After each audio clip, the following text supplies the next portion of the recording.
Managing Violence Podcast, episode 72 with Mary Stevens.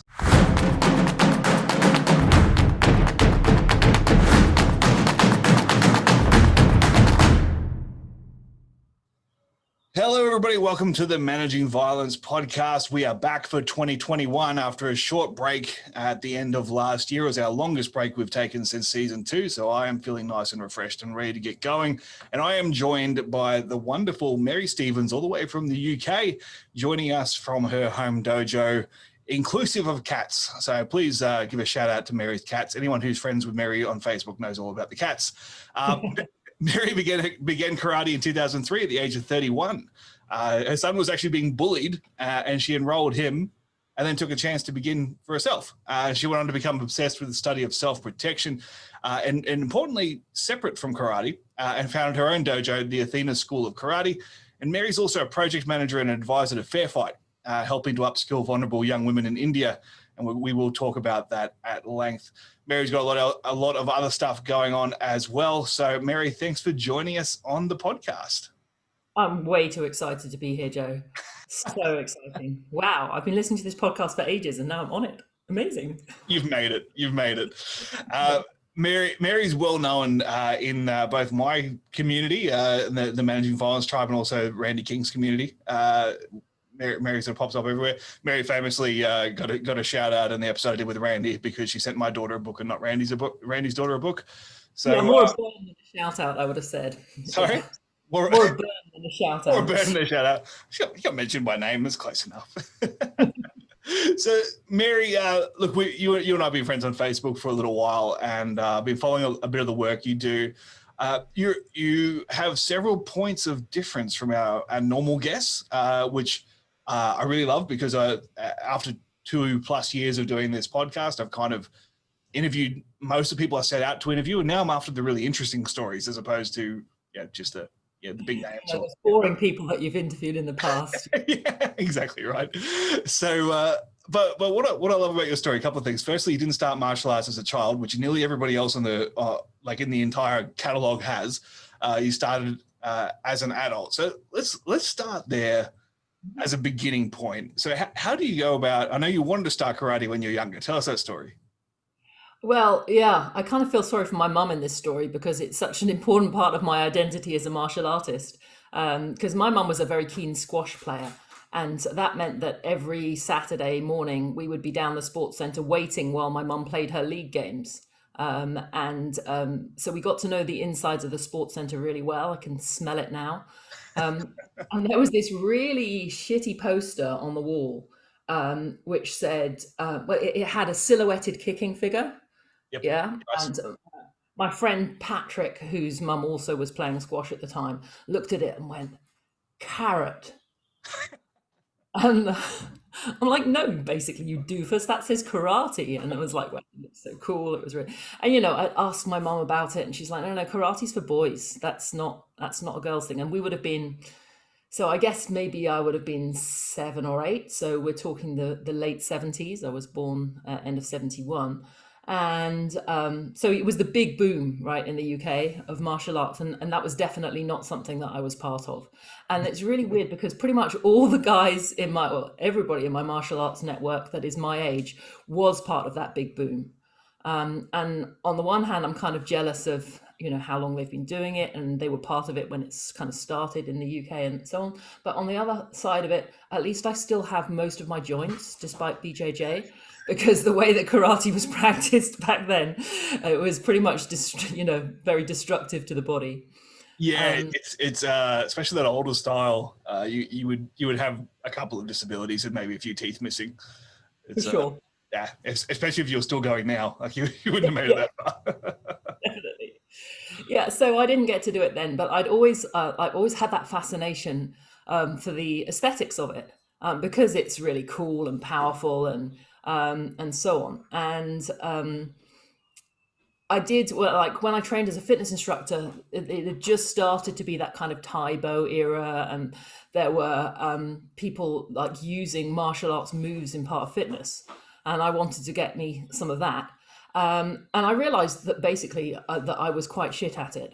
You know, and I wanted to look authentic. I didn't want to be kind of, you know, doing my uppercuts like ice cream scoops and, you know, kicking like I was trying to get my wellies off. I wanted to do it properly, and it just all sort of came together because at the same time, unfortunately, my son was being bullied at school, and I was trying to find some kind of thing for him that was going to help him be a bit more bully deterrent, because he was only little. He was like not even 5 at the time, and it was clearly going to be an ongoing problem. He has he's slightly autistic, so that for actively managed, then martial arts can be a fantastic tool in helping kids who are not necessarily the same as everybody else, and don't have the same social skills right off the bat.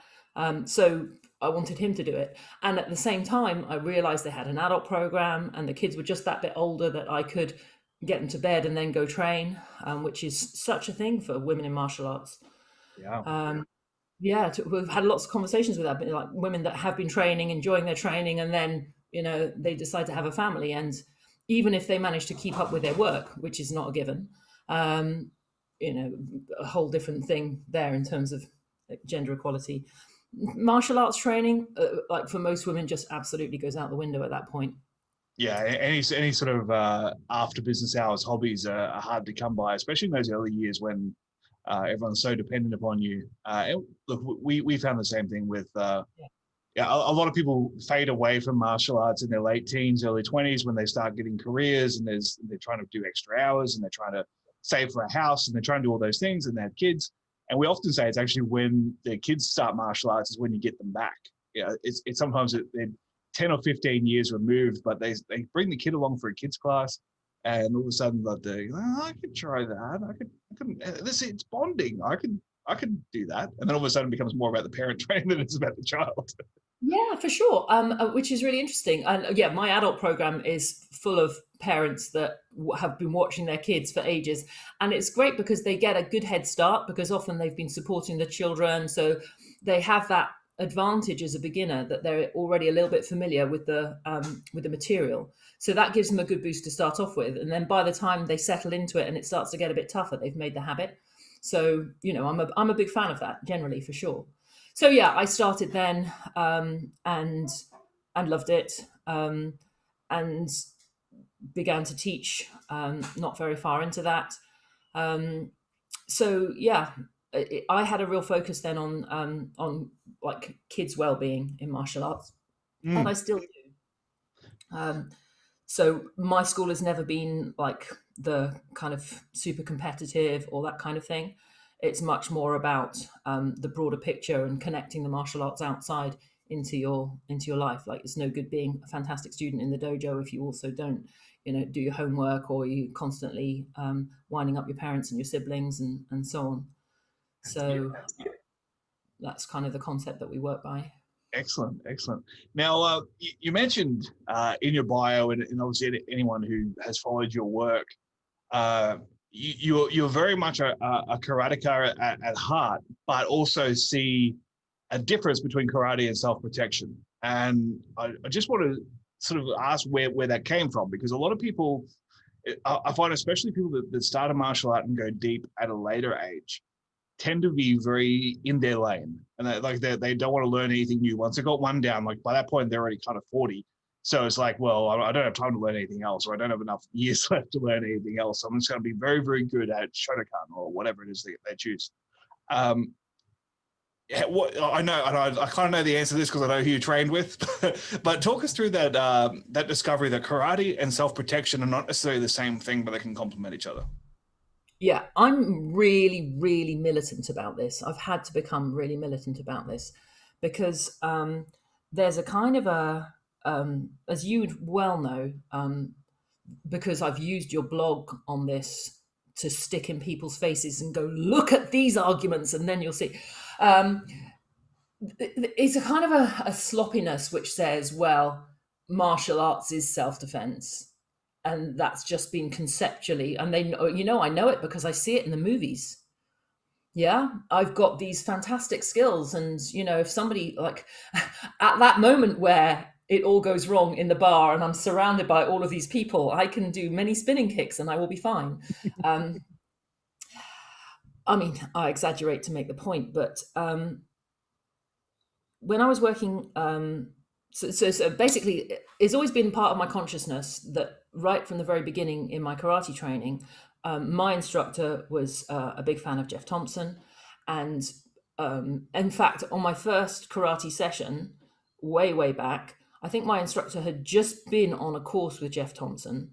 And we were basically working through his notes on the fence. And so I was kind of like spent my first karate session, instead of punching, like ballooning up and down in the old Jeff Thompson way and fuck off, stay there kind of thing going on as kind of my introduction to this is the world of martial arts. So, that had always been in there, but it had still blended in. And it was only really through working in India where separating martial arts and self-protection and self-defense, or I don't use those terms synonymously at all, which is really important. At that point it became a crisis, because so I manage an instructor team, and what my instructor team were teaching as self-defense, as women's self-defense, was going to get people killed. And at that point, it's not funny and it's not a Facebook debate. It's a genuine thing. It's like, if this is how you're teaching a defense against a hair grab, for example, and you know what I'm talking about, very, very old school Shotokan, in fact, very static, bears no relation to reality at all, and sets up a full sense of confidence, which is, absolutely immoral. And dangerous, and does exactly the opposite of what we're trying to achieve. So at that point, it became really, really important to upskill in a very serious way, because you can have that as an opinion, but you need to be able to back that opinion up and to articulate it for sure. So that was where my deep dive began into this whole world, the managing violence world, if you like. It's interesting that you mentioned that, and I do want to dive deep into the work you've done in India and about that project. But it is really interesting that it was like that crisis of urgency. Like we don't have time for people to get it right. And I was very fortunate as well. Like I got that message at a relatively young age. I think I was like 18, 19, 20, somewhere along those lines. A guy named Shane Cassidy, shout out to Shane if you are listening on the occasion to pick up an episode. Shane Cassidy was a former military combatives instructor, and I did a course with him. And he said to me in a break, he said that most martial arts were developed, even the good ones, were developed to train someone to be ready for war after 10 years. Now, they start training at six years of age. They do 10 years of immersion. And then by the time they're 16, 17, they're ready to enter the warrior class and go to war, right? That's what they're built for. And those are the good ones that are still true to their martial roots. And then you've got those that basically became self-development systems because there wasn't a place for war afterwards, and they had to be of use for something. Then there's those that have deviated before. But even those that were designed and are still true to that martial origin, they're still over a long period of time of continuous training for a privileged class that could train every day for multiple hours a day with all the support and the best instructors. And that is not the reality of someone living in a slum who's in danger of being killed or raped for going to get water from the well, right? That's not their reality. They don't have the ability to train. So if you've got that person, and I've got 2 hours to give them information that might save their life, what's that 2 hours going to include? And it's probably not going to be a static hair grab defense. So, cool. Yeah. Yeah. On that basis, what's really interesting is that there's 2 projects that I'm working with in India. One is is a short form, this is how we quickly upskill women in vulnerable communities. And the other is a long form, we are teaching karate to these girls in a safe house over a number of years. So, and for me, that is the karate project, and the other is the self-defense project. And I treat them completely differently. So yeah, that's a living example of exactly what you're saying. Yeah, before we go down that path, because I think they'll probably the majority of the podcast, but I do want to clarify terms because you raised it. What is the difference for you between self-defense and self-protection? How do you define those two things? Self-defense is the physical and legal, that what the skills that you're allowed to use in that situation. Self-protection is the wide world of, behaviors, awareness, de-escalation, threat assessment, safe habits, all of that kind of thing. So self-protection is that big umbrella. So when I founded my own school, I was like, okay, this is where we're going with it. Traditional karate, modern self-protection, and life skills generally, like that sort of holistic approach. So yeah, that's for me, and that comes from Jamie, my self-defense instructor, as I said, but he's one of Jeff's original students. And that's a particular focus for him, a real bugbear for him if people use the term self-defense carelessly when actually they mean self-protection. Yeah, Mark McYoung said on the interview that I had with him that self-defense is a legal term, so be careful using it because it actually has a legal definition. It kills me that I have to use the term so often for search engine optimization, because no one's searching for self-protection except for people that already know what they're looking for. Anyway, let's talk about how did you get involved with FairFight, and what is FairFight for those that have no idea what it is, which I assume is the majority of people. What is it, and how did you get involved? Well, it's FairFight is an NGO which is run from Holland, from Rotterdam. It was originally founded to support vulnerable young women in Zimbabwe, and then the project was extended out to India subsequently. The concept is using martial arts for women's empowerment. With that kind of long-term feel of we work with these girls and for over a long period of time. And it's the concept is about supporting within the community. So the instructors are local, and what we're doing is we're supporting the instructors to deliver valuable, to help them deliver appropriate martial arts education to the young women. So for me, like the new development that I have in India is that we have a specifically self-protection wing, which is in no way related to karate. And so the idea is that we work within the communities, supporting the training of instructors who then deliver to whatever the many women in the community the skills that they need. So your instructors, are they typically already martial artists, or are they people you've trained from scratch, or how does that work?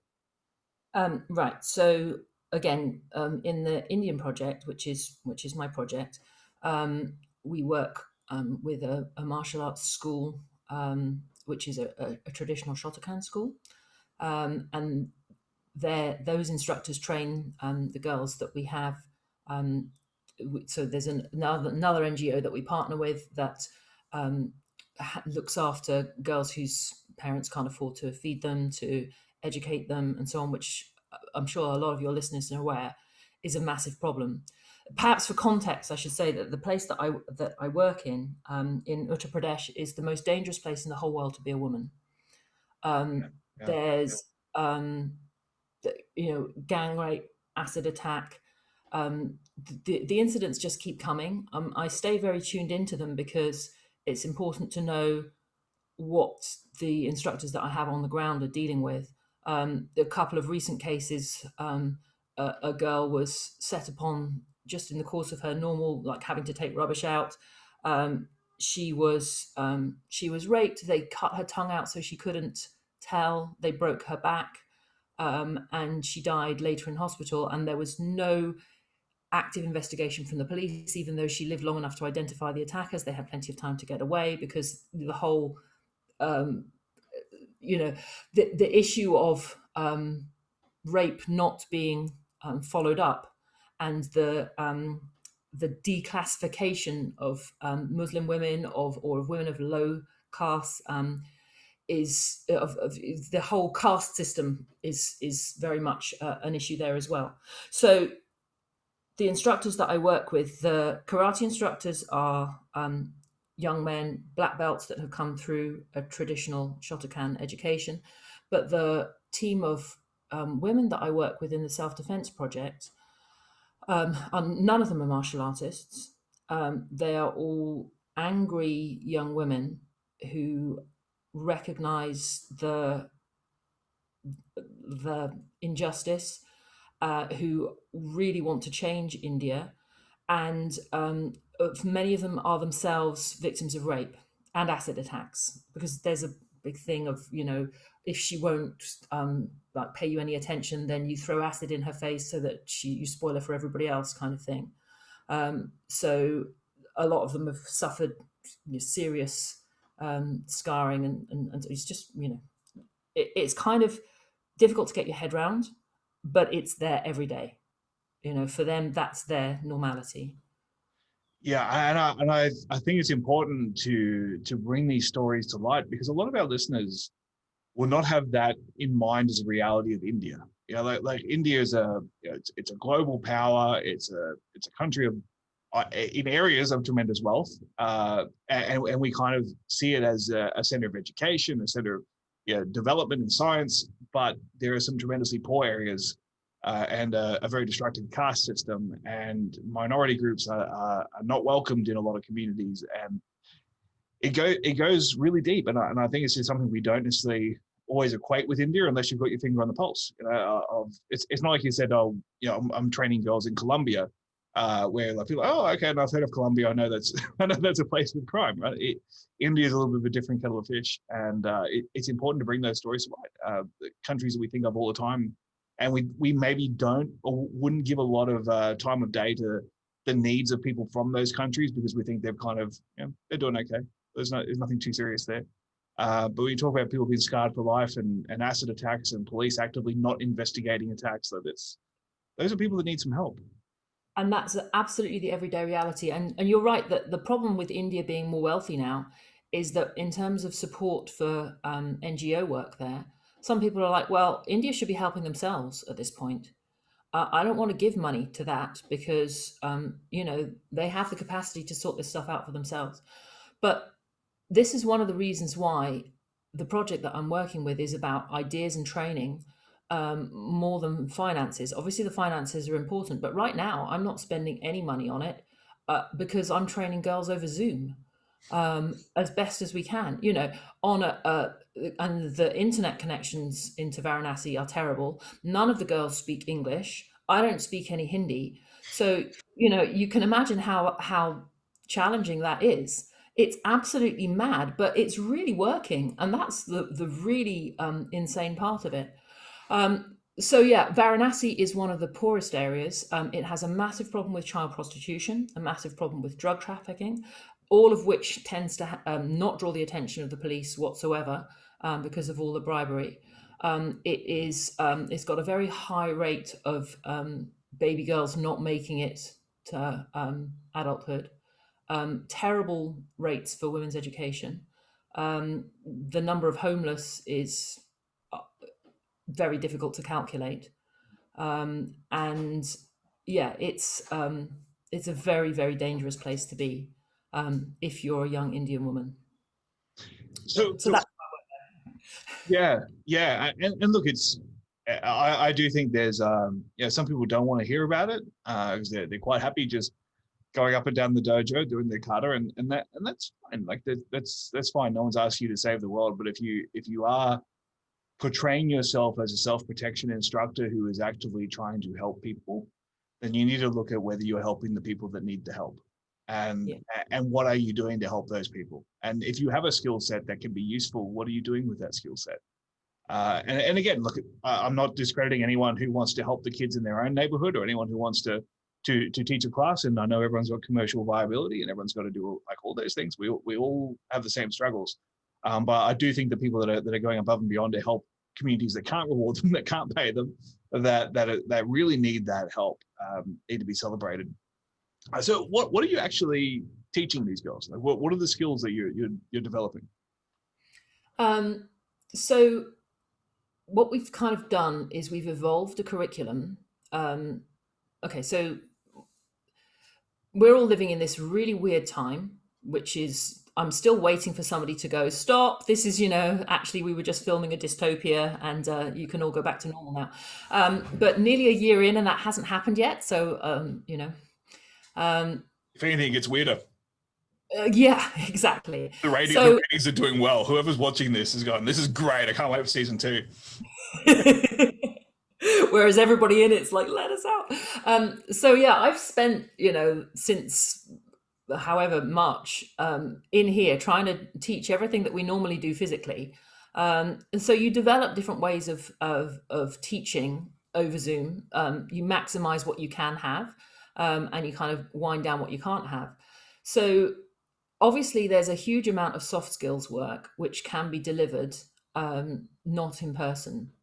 And what's really interesting is that although the girls that I'm working with have had some self-defense education, they've not really had a lot of self-protection education. And so that's kind of been my starting point, is let's talk about everything that we can do that's going to save lives based on awareness skills and de-escalation and so on, threat assessment. And so creating resources and working with a translator to try and make those make sense has been part of it. But what's also, when you're trying to teach people right there in the extremity, they also want physical skills. They also want the reassurance, particularly, and this is something that I've talked about with Pamrmitage a lot, who's been one of my resources for dealing with the trauma side of this, which is quite intense. That women who have been through that extreme traumatic experience have a need to understand what their options might have been in that situation, because replaying those scenarios and winning is part of the recovery process. So I do also teach physical skills. And then how you do that is, there's always, we're all working on solo skill drills. We're looking at, this is how we're teaching eye gouges. I've got my friend Jimmy the dummy over there who I work with, or I use my sleeves to teach. This is how we're working with a rear bear hug or anything like that. You improvise. You fucking improvise because you have to, right? So, and it works, and the girls, oh my God, they're so amazing. There was this one thing a couple of months back where I was teaching how to get up safely from the ground, defensively, quickly, etc. And the girls that I was training that day had one mobile phone between them. So they're trying to work on this tiny screen. And I can't get them both in shot. So it ended up that I was teaching them in rotation, and one of them was tracking the other one with the phone so that I could help her and support her. And then we would swap over and they're in this, the girls that I'm training are not rich. They've come from the communities that they're trying to help. So they don't have stable Wi-Fi. They don't have high quality mobile phones. They don't have an environment, they don't have this environment to train in. And that's one of the things that's so hard about it. Honestly, Joe, this is why I had to kind of go to Pam in the end, was because I'm walking out of my dojo at the end of one of these sessions where they've asked some heart-rending questions. And then this is when we were still able to go to classes, which isn't a thing now, driving off to go and teach my own 4 and 5 year olds, hey, sensei, let's bounce and punch and, do all the Karate Kid stuff. And I was really finding it very difficult to leave that mentally, because the contrast was just way too much. And somehow that's been harder than when I actually go to India and spend time in the communities and work with people, and then have maybe more closure when I come away. Not that I feel, and you see, even by saying you want closure from it is well, why do I get to shut the door on it? Yeah. When these girls don't. Yeah. I think it's easy to chunk it as a chapter. You're like, okay, that was that project, and now I gotta go give my 120% to my kids class, and I get to be kids karate instructor for a bit, and then I get to come back and do this. But when you're mixing the two together, look, that's for a number of years I walked away from doing any sort of reality-based self-defense or self-protection training, because it was emotionally draining to, and not only because like I felt like half the time I was being an awful human being because I was role playing, right? And I'm having to role play this dark side of humanity on a regular basis. And the other time I was trying to convince people why they couldn't do jumping spinning kicks, right? And I'm like, I feel like I was like constantly in conflict, either as myself or as a character. And so I was like, it was so much more fun just to go and fight people because it's fun. Like just can I just beat you up for a medal? It's so much more fun. So yeah, look, I totally get that, but I think it's hard, right? But it's necessary. And coming back to that sense of service, I think as martial artists, more people, and I think it's in most martial artists, especially instructors, people that have actually gone all in and said, I want to actually teach. Because I haven't met any martial arts instructors that have lasted more than 3 years that became an instructor to get rich. Right? There might have been a few that had misguided notions, and then life slaps them around the head, and they give up on it, or they decide there was something better in it for them. But if you've lasted as a martial arts instructor, then you have a heart of service. Because if you didn't, you wouldn't do it, right? Unless you're just trying to facilitate your own training addiction, and it kind of evens out. That might be a side thing, but with that in mind, I think it is so important that we have something that we can really dedicate ourselves to, whether it's your kids' classes or whether it's a community or whether it's helping mums get back into some sort of healthy hobby after parent, those early childhood years, whatever it is. Like, you need to have something that you feel like you're making a difference in. And to be honest, that's what the podcast is for me, right? This is like when my work got crazy and I couldn't teach classes on a regular basis anymore, the podcast filled a gap for me to feel like I was still contributing. And I love hearing your story about that, because I can tell from your face, I can tell by the emotion in your voice how much that has meant to you in your life and the perspective it's given you.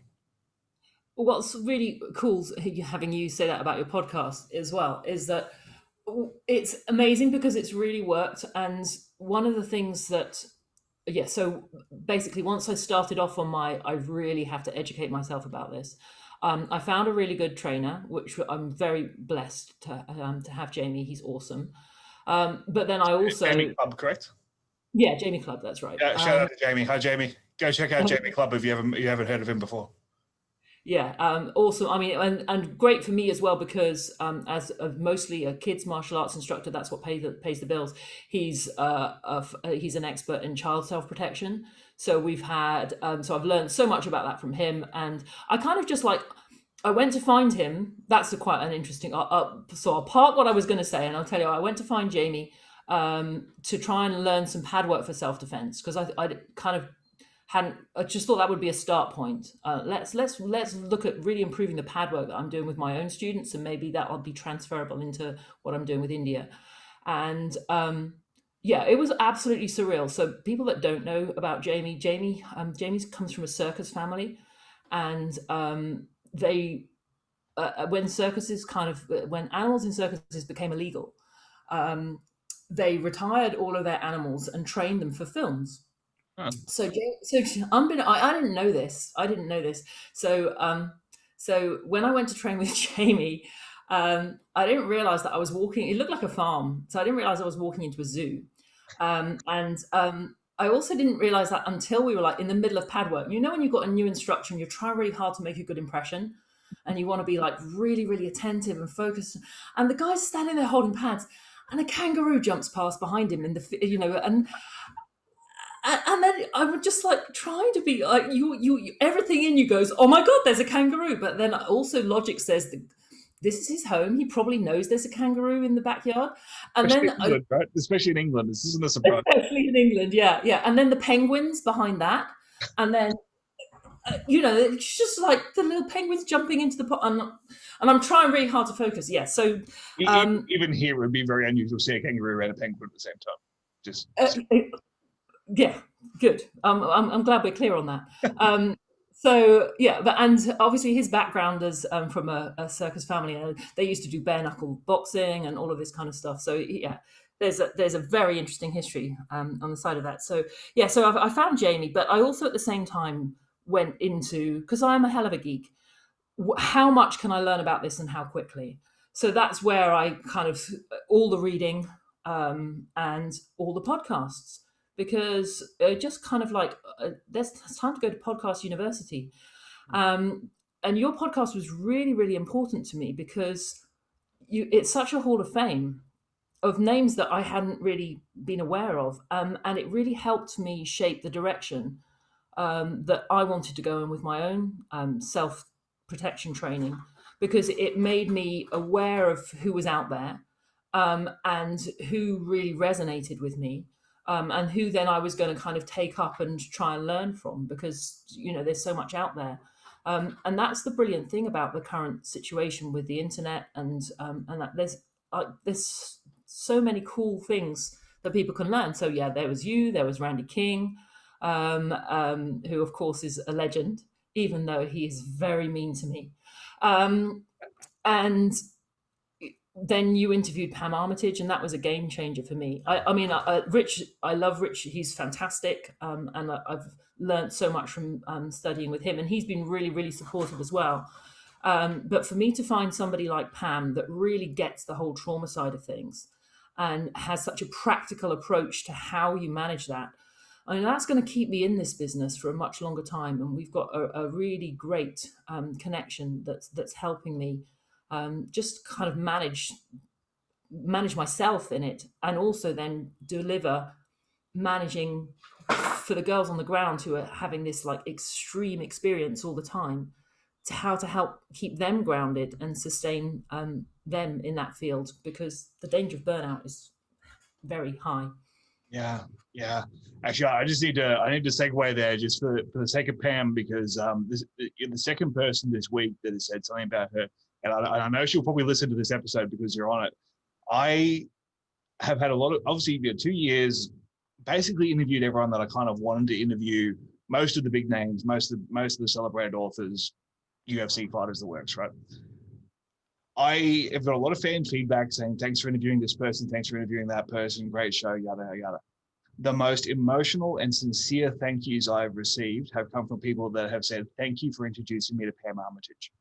And Pam probably won't believe it, because I know she was like, no one knows who I am, but thank you for having me on the show. It's great. It's like, no, people need to know who you are. And that episode, I've had more people give sincere thank yous thank you for introducing me to her material than any other episode I've ever done. And that's a game changer to me. It's great talking to a Dave Grossman. It's great talking to a Jeff Thompson, but people know who they are. Like, people, if you're listening to a Jeff Thompson interview, you've probably already read 30 of his books, right? if you're listening to Dave Grossman, you probably already read On Killing and On Combat.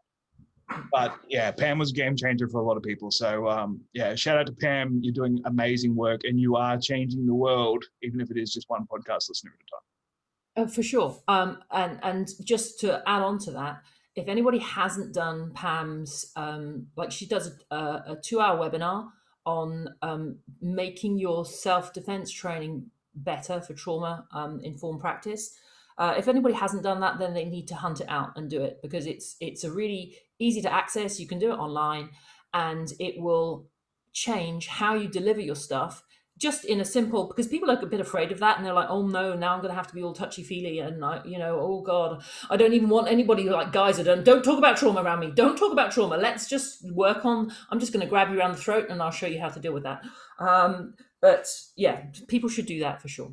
Yeah, look, we could go on a sidetrack on a tangent there, but we say in self-defense, ignorance is not an intelligent defense, right? Saying that it won't happen to you is not a good way to defend yourself. And I think being ignorant of the trauma that your students have been through is not a good way of becoming a better instructor. Even if you're not comfortable talking about it, that's your problem, not their problem. And unless you are running a pure combat sport, young athlete gym, there's a very good chance, and even if you are, there's a very good chance that a number of your students are there because of a trauma they've been through. And they may not be disclosing it to you, especially if you're uncomfortable talking about it, because they can tell. But you can be a much better instructor. And if all you're motivated by is retaining that student, then it's a worthwhile investment. But if you want to make a difference in their lives, learn what they need. And it's not, this isn't a niche skill. This isn't like, oh, I want to be a specialist in trauma. If you teach martial arts, you are teaching people who have been traumatized, almost guaranteed. Yeah. And they're there with questions in their head, and they might not dare to ask those questions, or they might be looking for opportunities to ask those questions. So yeah, absolutely 100%. And so it needs to be that you have that relationship of trust with your students. And there's lots of great strategies that you can do to help you sincerely develop that. And you're right, most martial artists are very well intentioned. I've come across the most incredible support from the martial arts community for the work that we do, because they're like, wow, I can totally see how that would work. I'm going to get behind that because that's a great way to empower women. But yeah, having a toolbox is always great. And yeah, like Pam has like a 9 points of here's different things that you can do, which immediately is going to make people's self-defense teaching better. Yeah, absolutely. If you haven't listened to that episode of Pam, make sure you go check it out. Mary, with the FairFight Varanasi, what do you see as the next step there? I mean, obviously, I mean, travel resuming is going to be big to be able to get back face to face. What is actually going to make a difference there? Because I know sometimes when you're working in these communities that have got such huge problems, and you're just one person who's trying to equip a handful of people and hoping that it spreads, sometimes it can feel a bit like, are we even making a difference? Like, are we actually changing anything? In terms of larger scale change, like what do you see the future with that project and with trying to improve the lives of the girls in that area? That's a really big question, and immediately I've got like three different directions of the answers for that. One is that I know you're soon going to talk to Debbie Stephen, and everybody should listen to that because Debbie is much further down this road than I am, and she's got a fantastic network of change going on, which is really, really inspiring. So, like point A, listen to Debbie. She's got that sewn up. She's awesome. How she does it, I don't know, but she's amazing. If you listen to this episode when it comes out, Debbie is next week. Just okay, and then point two, sure, what can we do? You have to make the change that you can make. You're not just going to go, oh well, my thing won't make a difference. There's the starfish thing, which I find really inspiring when I get a little bit overwhelmed. Of the guy, he sees a girl throwing starfish back into the sea, and because they've all been washed up, and he was like, there are millions of these starfish. You're not going to be able to throw enough of them back in the sea to make a difference. And she throws one in and she says it made a difference for that one. And you have to work with that attitude. So every time I see something land with the girls that I'm teaching, and these girls these are the girls that are doing the hard. Yeah, Priyanka, the one of the lead that I'm working with, she's done she's had 4,000 women that she has personally worked with on self-defense training, because they are doing these one-day workshops in all of these in the most vulnerable communities that like you cannot even begin to imagine. And I've visited them, and I still find it unimaginable, if that makes sense. Like one of the schools that I went to see, you have honors boards in schools, right? Yeah. Here's the class toppers for this, class toppers for that. There's also here's a memorial board for all the kids that died of snake bites walking to school. Wow. Because they're so committed to getting an education that they will walk those 5 kilometers through the most dangerous territories to get there. And there's no medical support. This is a school with no electricity. This is where the kids are going to get water from the well in between. It's very difficult without visiting these places to really get, and without visiting Varanasi itself with its kind of sensory overload, to kind of appreciate it. And we can only try. And we meet criticism for being white and working in ethnic minority communities. Well, this obviously, going to India, it's not. So here I spend a lot of time that's a separate thing. But when we're working in India, that we always kind of come up against the white savior issue, which it has been such a feature and still remains a feature. You can be 18 and you can be like, hey, I'm going to go and work in an orphanage for 2 weeks and have lots of pictures of me with little black babies, and and we know that it's just bad for everybody, and it builds that culture of deference, which turns my stomach. So for me, working with these young women is really about listening to what they need and supporting them in that development, because they don't have access to the same stuff that I do.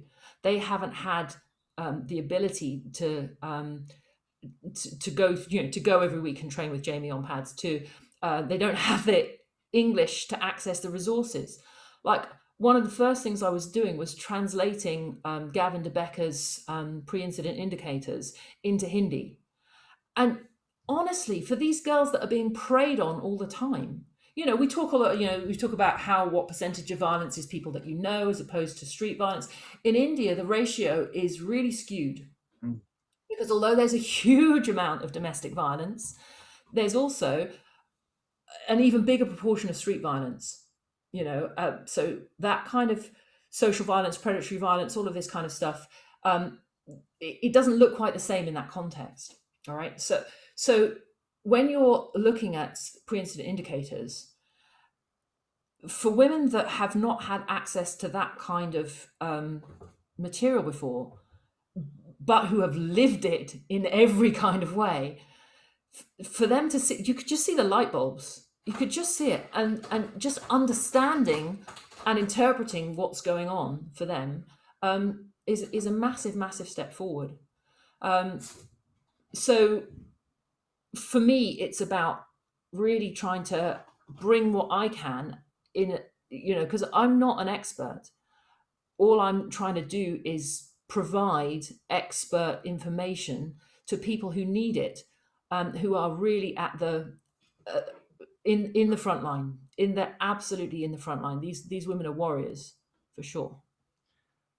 Yeah, I resonate with everything you say, and it's something I didn't really have perspective on until I became a parent. The value of one life. Like when you, I had someone come to me when I was in my early 20s. Someone I trained that had used something I taught and had avoided a knife situation, right? Which may or may not have ended up badly. We don't know what the intention was, but he used the training and it worked, right? Which, happy days.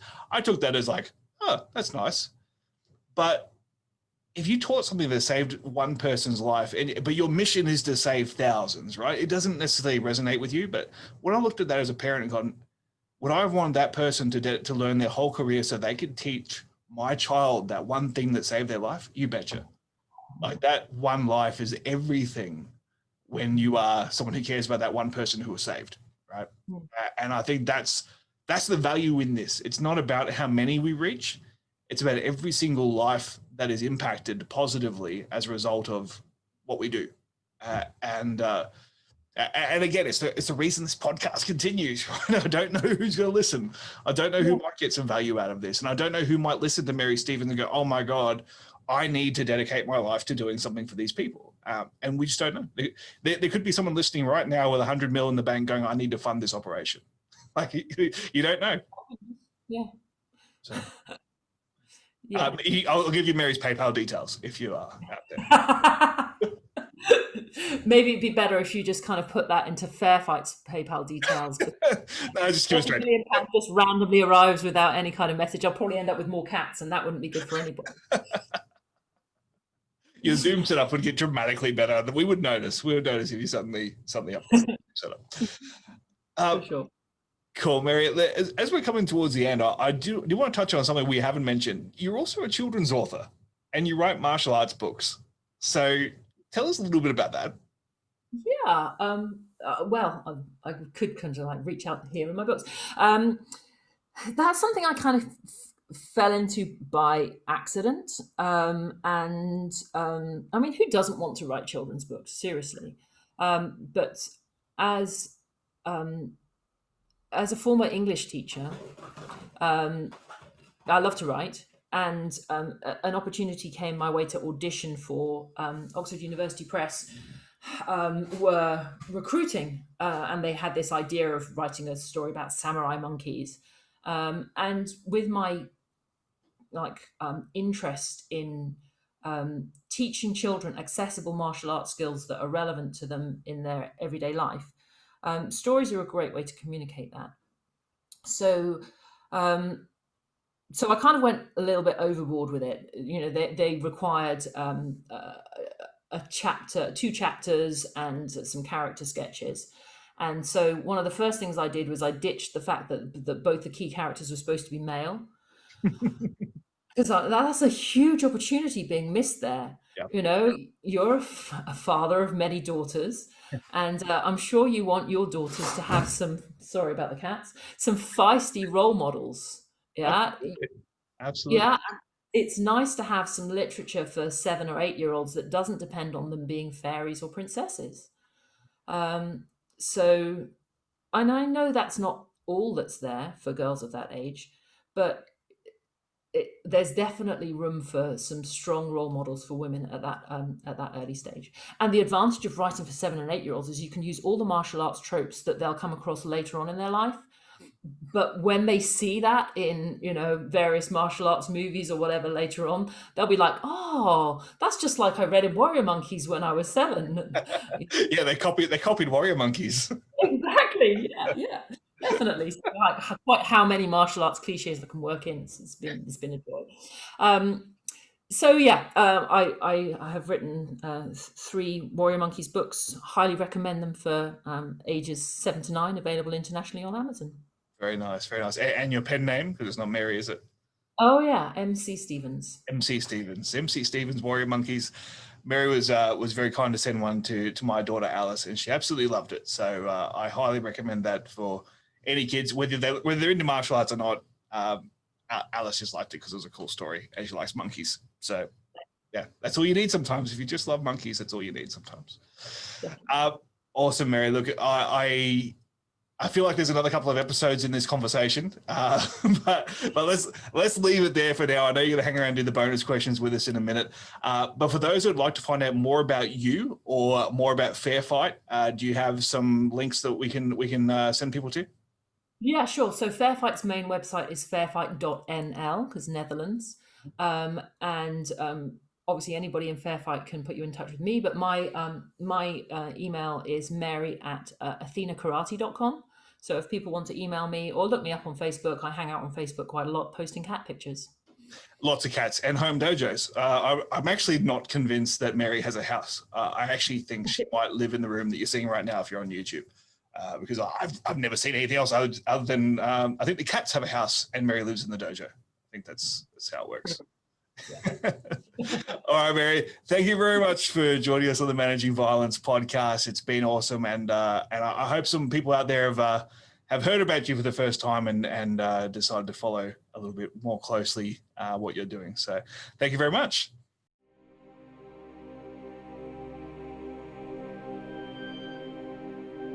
At the Managing Violence podcast, we're all about the protector. Whether you are sworn to protect and serve, or just to protect what's most precious to you. Whether your mission is to protect others, or just get home safely.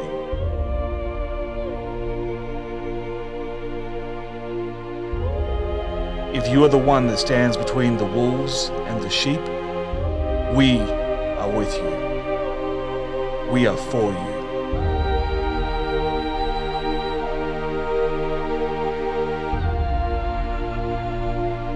We are here to help you prevent, prepare for, respond to, and recover from violence in all its forms.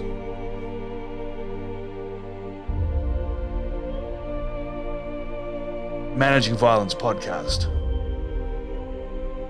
For the protectors.